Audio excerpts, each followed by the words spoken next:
Greet you all in the precious name of our Lord and Savior Jesus Christ. మన ప్రభువు అయిన యేసుక్రీస్తు యొక్క ప్రశస్తమైన నామములో మీ అందరికీ కూడా శుభములు తెలియపరుచుచున్నాను. Peace be with you in Jesus' name. మీ యొక్క జీవితంలో యేసుక్రీస్తు ద్వారా సమాధానం కలుగును గాక. Peace of Christ may rule our hearts and our minds and our thoughts. క్రీస్తు యొక్క సమాధానము మన యొక్క జీవితాలను, మన యొక్క మనస్సులను, మన యొక్క ఆలోచనలను ఏలును గాక. The good news today is you're going to learn a new subject today. ఈ దినము మనకున్న ఆ యొక్క శుభవార్త ఏంటంటే నూతన సబ్జెక్ట్ మనం నేర్చుకుని ఉన్నాం. Eschatology. చివరి దినాల శాస్త్రము. We're going to learn today eschatology. ఈ దినము చివరి దినాల శాస్త్రమును మనం నేర్చుకుంటున్నాం. What does it mean, eschatology? ఈ చివరి దినాల శాస్త్రం అనగా ఏమి? Can you take your diary and start writing it? మీ యొక్క డైరీలు తెరిచి రాయడం మొదలు పెట్టండి. Eschatology derived from a Greek word. ఈ యొక్క చివరి దినాల శాస్త్రంలో ఎస్కటాలజీ అనే పదము గ్రీకు పదమైన ఎస్కటోస్ అనే పదం నుంచి వచ్చింది. The eschatos meaning last. ఎస్కటోస్ అనగా చివర అని అర్థం. The end times. లేదా చివరి దినాలు.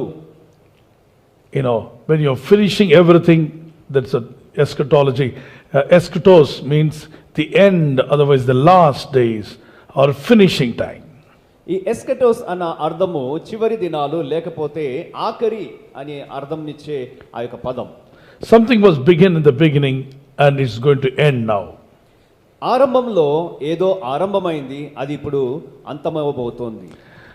The eschatology is the study of the last things or end times or the end of the present age.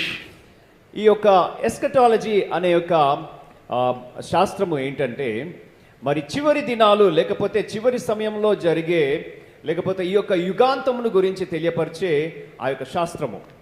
One of the most controversial subject. ఇది చాలా విమర్శనాత్మకమైన సబ్జెక్టులలో ఒకటి. One of the most controversial and shunned subjects in the Christendom. క్రైస్తవ లోకములో విమర్శనాత్మకమైన మరియు త్యజించబడిన ఆ యొక్క విషయాలలో ఒక విషయము. We recommend you to learn this prayerfully and carefully. ఈ యొక్క శాస్త్రమును మీరు ప్రార్థనాపూర్వకంగా చాలా జాగ్రత్తగా చదవమని మేము మిమ్మల్ని ప్రోత్సహిస్తున్నాం. Let's learn widely and but prayerfully, making constant references to the Bible. Bible లేఖనాలకు సరి సమానంగా చూస్తూ మనం ఈ యొక్క విషయాన్ని మనము ప్రార్థనాపూర్వకంగా అలాగే జాగ్రత్తగా మనం చదువుదాం. Why should we study eschatology? ఈ చివరి దినాల శాస్త్రమును మనము ఎందుకు చదవాలి? The Bible says the Holy Spirit will show us things to come. Bible ఈ విధంగా చెప్తుంది, పరిశుద్ధాత్ముడు రాబోచున్న విషయాల గురించి మనకు తెలియపరుస్తాడు. John chapter 16 verse 13. యోహాను సువార్త 16:13. Jesus said we should know all these things. Matthew chapter 24 verse 1 to 33. యేసు చెప్పాడు మనము ఇవన్నీ విషయాలన్నిటిని కూడా వీటన్నిటిని కూడా మనము నేర్చుకోవాలి. మత్తయి సువార్త 24:32 నుంచి 33. God does not want us to ignorant of things to do with the end times. మరి చివరి దినాల్లో చేయవలసిన ఆ యొక్క కార్యములను గురించి మనము అవగాహన లేని వారుగా ఉండకూడదు అని చెప్పి దేవుడు కోరుతున్నాడు. So we must know, we must not be ignorant people. In the last days was all going on in this world, we must know it early. మరి చివరి దినాల్లో జరిగే సంగతులను గురించి మనము జ్ఞానము లేని వారుగా మనం ఉండకూడదు. 1 Thessalonians chapter 4 verse 13. మొదటి తెస్సలోనియులకు రాసిన పత్రిక 4:13. Things to do with the end times are considered as an elementary doctrine. మరి చివరి దినాల్లో చేయవలసిన ఆ యొక్క పనులన్నీ కూడా మూల పాఠములకు సమానముగా ఉన్నవి. Hebrews chapter 6 verse 1 to 6. హెబ్రీయులకు రాసిన పత్రిక 6:1 నుంచి 2 వచనాలు. By learning this subject, we will come to know, we will expect all these things to happen. When things are going wrong in the world, we know that why things are going wrong in the world. అంధకారంలో ఉన్న వారి వలె కాక రాబోచున్న విషయాలను బట్టి నిరీక్షణ కలిగిన వారమై ఉండాలి. So that we may not live as those in darkness, but live in expectant. అంధకార సంబంధులుగా మనము జీవించకుండా రాబోవు సంగతులను గూర్చి తెలిసిన వారిగా మనము ఉండాలి. The word of caution, write it down. హెచ్చరిక పదము అని రాసుకోనండి. Remember that God never changes. Malachi chapter 3 verse 6. మలాకి 3:6లో దేవుడు ఎన్నడును మారడు అని రాయబడి ఉంది. He is the same yesterday, today and forever. Hebrews chapter 13 verse 8. Hebrew 13:8 ప్రకారము ఆయన నిన్న నేడు నిరంతరము ఏకరీతిగా ఉన్నవాడు. Jesus must be center of our life and he must be glorified in our lives. యేసు మన జీవితాలకు కేంద్రమై ఆయనే మహిమపరచదగిన వాడే ఉన్నాడు. Revelation chapter 19 verse 10. ప్రకటన గ్రంథము 19:10. God is a good God who does not want his kids to suffer unnecessarily. దేవుడు మంచివాడు కనుక ఆయన పిల్లలు ఏ కారణం లేకుండా శ్రమ పడవద్దని ఆయన కోరిక. ఈ సబ్జెక్ట్ ఎప్పుడైతే బాగా నేర్చుకుంటారో మీకు ఈజీగా అర్థమైపోతుంది. ప్రపంచంలో చాలా మార్పులు జరుగుతున్నాయి. క్లైమేట్ చేంజ్, అలాగే governments are changing, situations are changing. ఈ మార్పులు చూస్తున్నప్పుడు మీకు ఏమనిపిస్తుందంటే ఈ సబ్జెక్ట్ తెలిసిన వారికి ఇవన్నీ జరగవలసి ఉన్నవే జరుగుతున్నాయి. మరి రాకడ సమీపిస్తుంది. ఆయన సంఘాన్ని కొనిపోవడానికి ప్రభు త్వరలో రాబోతున్నాడు. ఆయన మేఘరెడ్డి వస్తాడు. ఆయన సంఘం కొనిపోబడే సమయం సమీపించింది. బలాత్కారం పెరిగిపోతుంది లోకంలో. అతిక్రమాలు విస్తరించుట చేత ప్రేమ చల్లారిపోతుంది. అతిక్రమాలు విస్తరిస్తాయంట, ప్రేమ చల్లారుతుంది. ఈ రాజ్య సువార్త సర్వలోకంలో ప్రకటించబడుతుంది. అన్ని విధాలుగా సువార్త ప్రకటించబడుతుంది. ఎక్కడికి వెళ్ళినా దేవుని సువార్త రేడియోల ద్వారా, టీవీల ద్వారా, ఇంటర్నెట్ ద్వారా, యూట్యూబ్ ఛానల్ అనొచ్చు, what ever you name it, social media ప్లాట్ఫామ్లో దూసుకొని పోతుంది సువార్త. ఒకవైపున అతిక్రమాలు విపరీతంగా పెరిగిపోతున్నాయి. దౌర్జన్యాలు, బలాత్కారము, వైలెన్స్ ఎవ్రీవేర్. నోవాకాలంలో ఉన్నట్టుగా బలాత్కారులు రాజ్యం వెళ్ళడానికి వచ్చేసారు. క్రూరులు, కఠిన హృదయాలు కలిగిన వారు అనేక మంది రాజ్య పరిపాలన చేస్తే ఎలా ఉంటుంది చెప్పండి? పరిస్థితులు బహు ఘోరంగా ఉన్నాయి కదా. మనం చూస్తున్నాం, న్యూస్ పేపర్లు అనేక విషయాలు వింటూ ఉన్నాం. ఈ న్యూస్లో చదివినప్పుడు మార్పులు చూడగానే కంగారు పడి కలవరపడద్దు. చాలా రకాల మార్పులు జరుగుతున్నాయి ప్రపంచంలో. ఈ మార్పులన్నీ సంభవిస్తున్నప్పుడు మనం గుర్తించాలి, ఆయన రాకడ సమీపంగా ఉంది, సంఘం కొనిపోవడానికి సిద్ధపడాలని. ఎగ్జాక్ట్గా ఆ దినాల్లో మనం ఉన్నాం. ప్రార్థనాపూర్వకంగా సిద్ధపడదాం.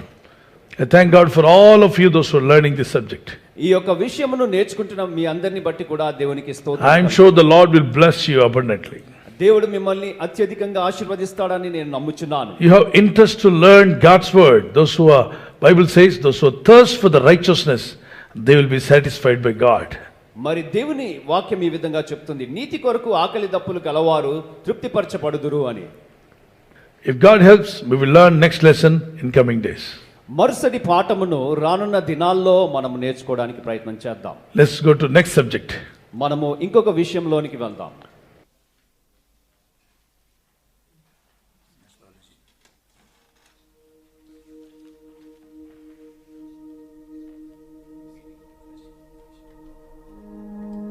Missiology.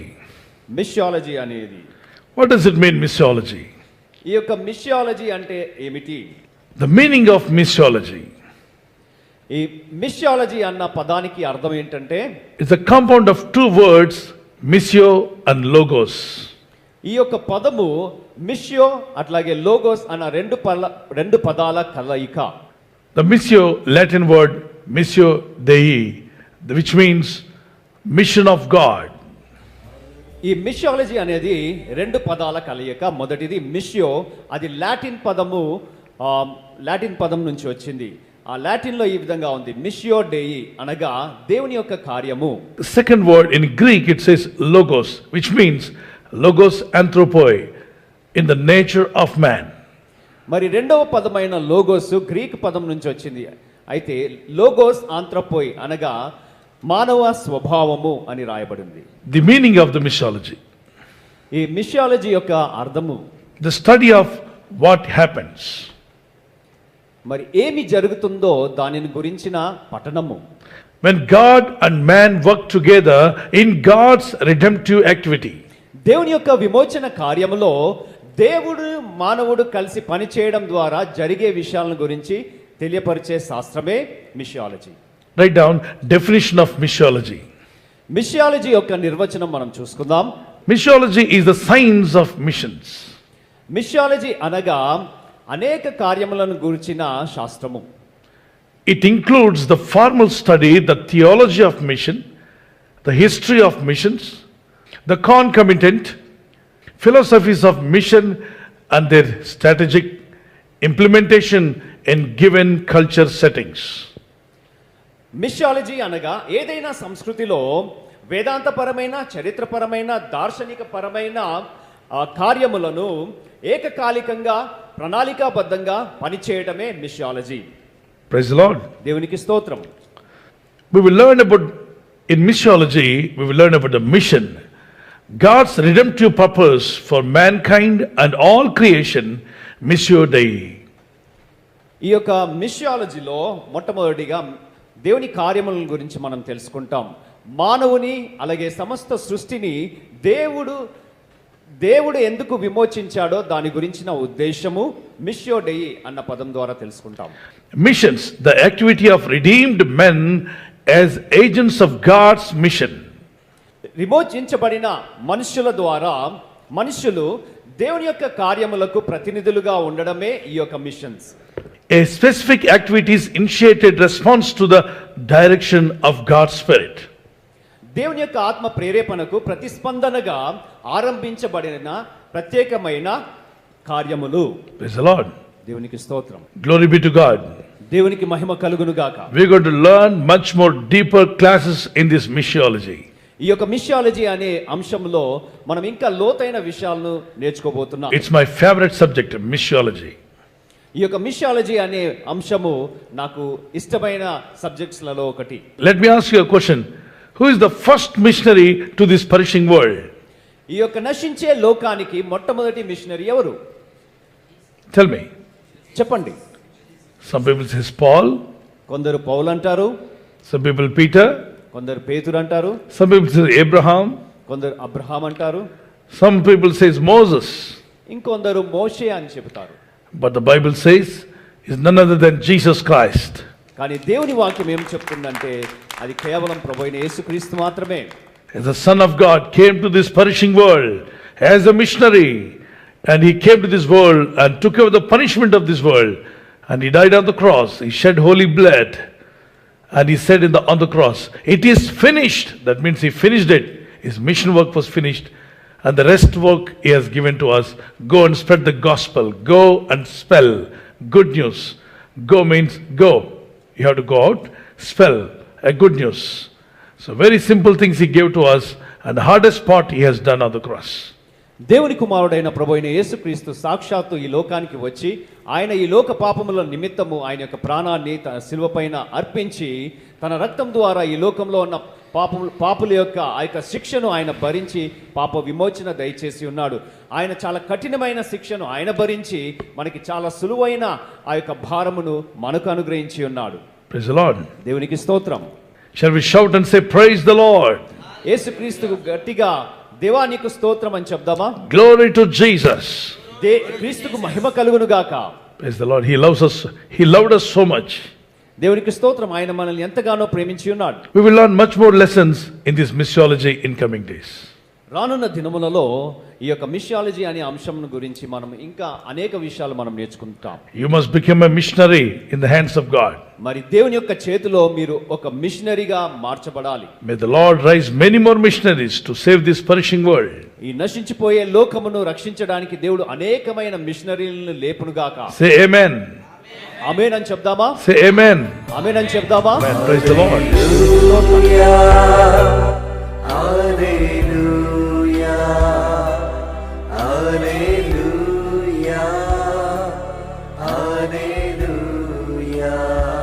దైవజనులు ఒకరు ప్రార్థన చేస్తారు. ఈరోజు కొంత నేర్చుకున్నాను అన్నవారు చేతి దేవుని స్తోత్రం చెప్పగలరా? వినబడలా? Praise the Lord. Are you happy? Yes. మరి నేరుగా ఇక్కడ క్యాంపస్లో నేర్చుకునే వాళ్ళకి ఎక్కువ సబ్జెక్టులు ఇవ్వబడుతున్నాయి. మరి ఆన్లైన్లో ఎక్కువ సమయం మరి మీకు అనేక పనులు ఉంటాయి కనుక కొంత సమయం మాత్రం మనం తీసుకుంటున్నాం. అలా రోజు నేర్చుకుంటూ ఉంటే అనేక విషయాలు మీకు యాడ్ అవుతూ ఉంటాయి. ప్రార్థించండి. అలాగనే మీకు ఏమైనా క్వశ్చన్స్ ఉన్నట్లయితే మీరు రికార్డ్ చేసి పంపడానికి ప్రయత్నం చేయండి. Praise the lord. ఎవరైనా క్వశ్చన్ ఉంది అన్నట్లయితే ప్రార్థనకు ముందు మీ ప్రశ్న